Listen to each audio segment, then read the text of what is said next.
बारिश उस रात कुछ अलग ही थी। जैसे आसमान सिर्फ पानी नहीं, कोई चेतावनी बरसा रहा हो। रात के करीब 11:45 बजे। सड़कें सुनसान थीं और ठंडी हवा डरावनी होती जा रही थी। मैं उस पुराने बस स्टॉप पर अकेला खड़ा था, जहां स्ट्रीट लाइट बार बार झिलमिला रही थी। मुझे घर पहुंचने की जल्दी थी, लेकिन वहां कोई भी बस नहीं आ रही थी। तभी दूर से एक लाल रंग की बस दिखाई दी। उस बस पर कोई नंबर नहीं था, कोई रूट नहीं लिखा था। उसकी हेडलाइट्स हल्की नीली थीं, जो आंखों में चुभ रही थी।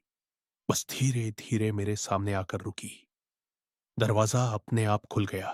अंदर घना अंधेरा था, लेकिन मेरे पैर खुद ब खुद बस की तरफ बढ़ने लगे। जैसे ही मैं अंदर चढ़ा, दरवाजा जोर से बंद हो गया। बस के अंदर सिर्फ 4 से 5 लोग बैठे थे। सबके चेहरे नीचे झुके हुए थे।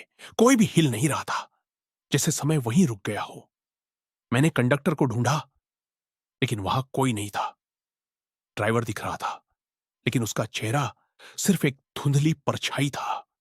मैं पीछे की सीट पर बैठ गया और अजीब सी ठंड महसूस होने लगी। ऐसा लग रहा था जैसे मैं किसी बर्फीले कमरे में बैठा हूं।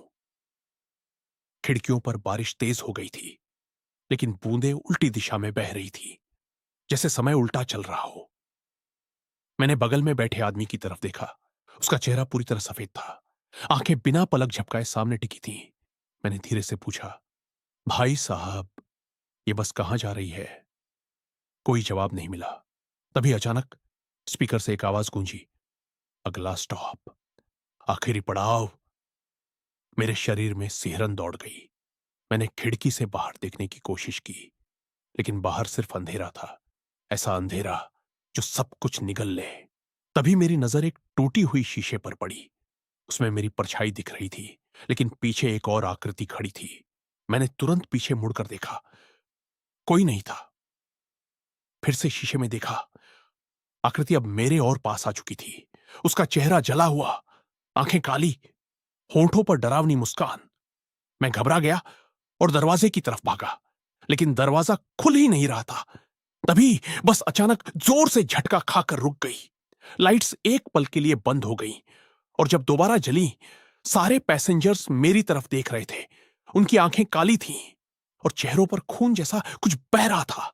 सबके मुंह से एक साथ आवाज निकली, तुम आखिरी पैसेंजर हो। मेरा दिल जोर जोर से धड़कने लगा। मैंने चिल्लाकर कहा, मुझे उतरना है, अभी के अभी। तभी ड्राइवर धीरे धीरे खड़ा हुआ। पहली बार उसका चेहरा दिखा, पूरी तरह सड़ा हुआ। उसने मेरी तरफ देखा। यह बस कभी रुकती नहीं। जो एक बार चढ़ गया, वो कभी उतरता नहीं। अचानक बस फिर से बहुत तेज चलने लगी। खिड़कियों के बाहर अब अंधेरा नहीं था। सड़क पर टूटे फूटे शव पड़े थे, जैसे कोई भयानक एक्सीडेंट हुआ हो। तभी मुझे याद आया, सालों पहले इसी सड़क पर लाल बस का एक्सीडेंट हुआ था, जिसमें सारे पैसेंजर्स मारे गए थे। मेरे पैरों तले जमीन खिसक गई। क्या मैं उसी बस में हूं? धीरे धीरे बाकी पैसेंजर्स अपनी सीटों से उठने लगे। वे मेरी तरफ बढ़ने लगे। उनके कदमों की आवाज और बारिश की गूंज मिलकर खौफनाक संगीत बना रहे थे। मैंने आखिरी बार दरवाजे को जोर से धक्का दिया और अचानक दरवाजा खुल गया। मैं बिना सोचे कूद गया। सड़क पर गिरते ही सब कुछ धुंधला हो गया। जब होश आया, सुबह हो चुकी थी। लोग मेरे आसपास खड़े थे। कोई कह रहा था, यही वो जगह है जहां सालों पहले लाल बस का एक्सीडेंट हुआ था। मैंने कांपते हुए पीछे देखा। वहां कोई बस नहीं थी, सिर्फ गीली सड़क और खामोशी। लेकिन आज भी जब भी बारिश होती है, रात के उसी समय, लोग कहते हैं, एक लाल बस फिर उस सड़क पर दिखाई देती है, और जो भी उसमें चढ़ता है वो कभी वापस नहीं आता, क्योंकि वो बन जाता है उस बस का आखिरी पैसेंजर।